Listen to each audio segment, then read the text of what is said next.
जय श्री कृष्णा दोस्तों, राधे राधे। आज हम सभी भक्त सोमवार की व्रत कथा को श्रवण करेंगे। बोलिए भगवान शिव शंकर की जय हो। एक बहुत धनवान साहूकार था जिसके घर में धन आदि की किसी भी प्रकार की कमी नहीं थी, परंतु उसको एक दुख था कि उसके कोई पुत्र नहीं था। वह इसी चिंता में रात दिन दुखी रहता था। वह पुत्र की कामना के लिए प्रति सोमवार को शिव जी का व्रत करता और पूजन किया करता था तथा शाम काल में शिव मंदिर में जाकर शिव जी के श्री विग्रह के सामने दीपक जलाया करता था। उसके इस भक्ति भाव को देखकर एक समय माता पार्वती जी ने शिव जी महाराज से पूछा कि महाराज, यह साहूकार आपका अनन्य भक्त है और सदैव ही आपका व्रत और पूजन बड़ी श्रद्धा भाव से करता है। इसकी मनोकामना पूर्ण करनी ही चाहिए। शिव जी ने कहा, हे पार्वती, यह संसार कर्म क्षेत्र है। जैसा किसान खेत में जैसा बीज बोता है वैसा ही फल काटता है, उसी तरह इस संसार में प्राणी जैसा कर्म करते हैं वैसा ही फल भोगते हैं। पार्वती जी ने अत्यंत आग्रह से कहा कि महाराज, जब यह आपका अनन्य भक्त है और इसको अगर किसी प्रकार का दुख है तो उसको अवश्य दूर करना चाहिए, क्योंकि आप सदैव अपने भक्तों पर दयालु होते हैं और उनके दुखों को दूर करते हैं। यदि आप ऐसा नहीं करेंगी तो मनुष्य आपकी सेवा तथा व्रत श्रद्धा पूर्वक नहीं कर पाएंगे। पार्वती जी का ऐसा आग्रह देखकर भगवान शिव कहने लगे, हे पार्वती, इसके कोई पुत्र नहीं है, उसी चिंता में यह अति दुखी रहता है। इसके भाग्य में पुत्र ना होने पर भी मैं इसको पुत्र की प्राप्ति का वर देता हूँ, परंतु यह पुत्र केवल 12 वर्ष तक ही जीवित रहेगा। इसके पश्चात वह मृत्यु को प्राप्त हो जाएगा।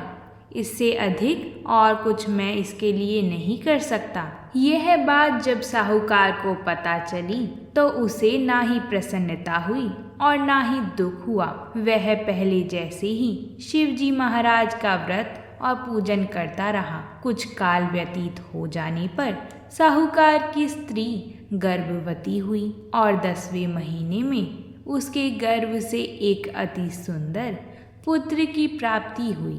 साहूकार के घर में बहुत खुशियां मनाई गईं, परंतु साहूकार ने उसकी केवल 12 वर्ष की आयु जानकर कोई अधिक प्रसन्नता प्रकट नहीं की और ना ही किसी को भेद ही बताया।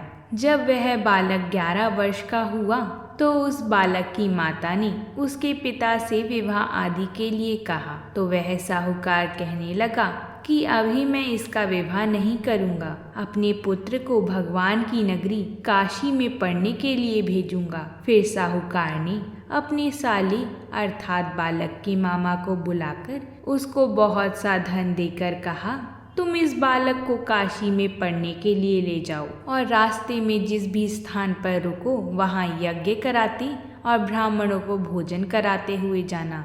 वह दोनों मामा भांजी यज्ञ कराते और ब्राह्मण को भोजन कराते जा रहे थे। रास्ते में उनको एक शहर पड़ा। उस शहर में राजा की कन्या का विवाह था। दूसरे राजा का लड़का जो विवाह करने के लिए बारात लेकर आया था वह एक आंख से काना था। उसके पिता को इस बात की बड़ी चिंता थी कि कहीं वर को देख कन्या के माता पिता विवाह में किसी प्रकार की अड़चन पैदा ना कर दें। इस कारण जब उसने अति सुंदर सेठ के लड़के को देखा तो उसने मन ही मन में विचार किया कि क्यों ना दरवाजे के समय इस लड़के से वर का काम चलाया जाए। ऐसा विचार करके वर के पिता ने उस लड़के और मामा से बात की तो लड़के का मामा राजी हो गया। फिर उस लड़के को वर के कपड़े पहना तथा घोड़ी पर चढ़ा दरवाजे पर ले गए और सभी कार्य प्रसन्नता से पूर्ण हो गए। फिर वर के पिता ने सोचा कि यदि विवाह कार्य भी इसी लड़के के साथ करा लिया जाए तो क्या बुराई है। ऐसा विचार कर लड़के और उसके मामा से कहा, यदि आप फेरों और कन्यादान के काम को भी करा दें तो आपकी बड़ी कृपा होगी। मैं इसके बदले में आपको बहुत सा धन दूंगा। तो उन्होंने स्वीकार कर लिया। विवाह कार्य भी बहुत अच्छी तरह प्रसन्नता पूर्वक हो गए। परंतु जिस समय लड़का जाने लगा तो उसने राजकुमारी के चुनरी के पल्ले पर लिख दिया कि तुम्हारा विवाह तो मेरे साथ हुआ है, परंतु जिस राजकुमार के साथ तुमको भेजा जाएगा वह एक आंख से काना है। मैं काशी पढ़ने जा रहा हूँ।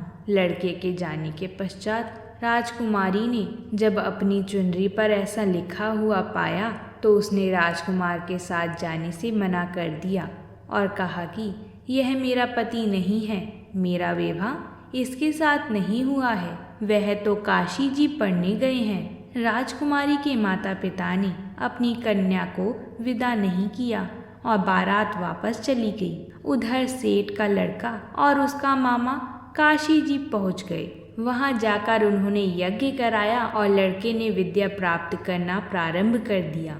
जब लड़के की आयु 12 वर्ष हुई तो उस दिन उन्होंने यज्ञ रखा था। लड़के ने अपने मामा से कहा, मामा जी आज मेरी तबीयत कुछ ठीक नहीं है। मामा ने कहा, अंदर जाकर सो जाओ।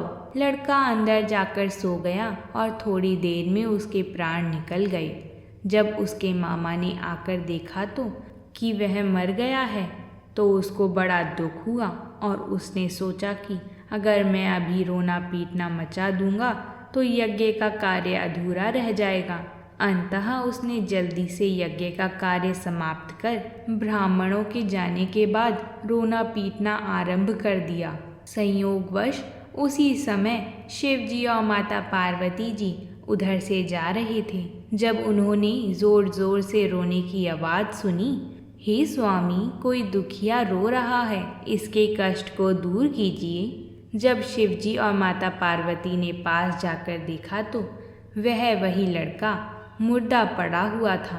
पार्वती जी कहने लगी, हे स्वामी, यह तो उसी सेठ का लड़का है जो आपके वरदान से हुआ था। शिव जी कहने लगे, हे पार्वती, इसकी आयु इतनी ही थी सो यह भोग चुका है। तब पार्वती जी ने कहा, महाराज, इस बालक को और आयु दो नहीं तो इसके माता पिता तड़प तड़प कर मर जाएंगे। पार्वती जी के बार बार आग्रह करने पर शिव जी ने उसको जीवन वरदान दिया और शिव जी महाराज की कृपा से लड़का जीवित हो गया। भगवान शिव और माता पार्वती कैलाश चली गई। वह लड़का और मामा उसी प्रकार यज्ञ कराते तथा ब्राह्मणों को भोजन कराते अपने घर की ओर चल पड़े। रास्ते में उसी शहर में आए जहाँ उसका विवाह हुआ था। वहाँ पर आकर उन्होंने यज्ञ आरंभ करा दिया तो उस लड़के के ससुर ने उसको पहचान लिया और अपने महल में ले जाकर उसकी बड़ी खातिरदारी करी। साथ ही बहुत दास और दासियों सहित आदर पूर्वक लड़की और जमाई को विदा किया।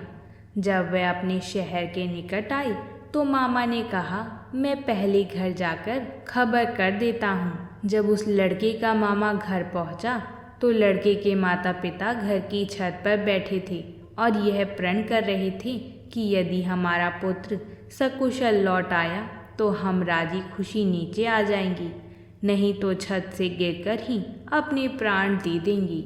इतने में उस लड़के के मामा ने आकर यह समाचार दिया कि आपका पुत्र आ गया है। तो उनको विश्वास नहीं हुआ। उसके मामा ने शपथ पूर्वक कहा कि आपका पुत्र अपनी स्त्री के साथ बहुत सा धन लेकर आया है। तो सेठ ने आनंद के साथ उसका स्वागत किया और बड़ी प्रसन्नता के साथ रहने लगे। इसी प्रकार से जो भी सोमवार की कथा को सुनता है या सोमवार व्रत को धारण करता है अथवा इस कथा को पढ़ता या सुनता है, उसकी समस्त मनोकामनाएं पूर्ण हो जाती हैं। बोलिए भगवान शंकर की जय। बोलिए माता पार्वती की जय। अगर आप सभी को ये कथा पसंद आई है तो वीडियो को लाइक ज़रूर करें, साथ ही चैनल को सब्सक्राइब भी ज़रूर कर लें।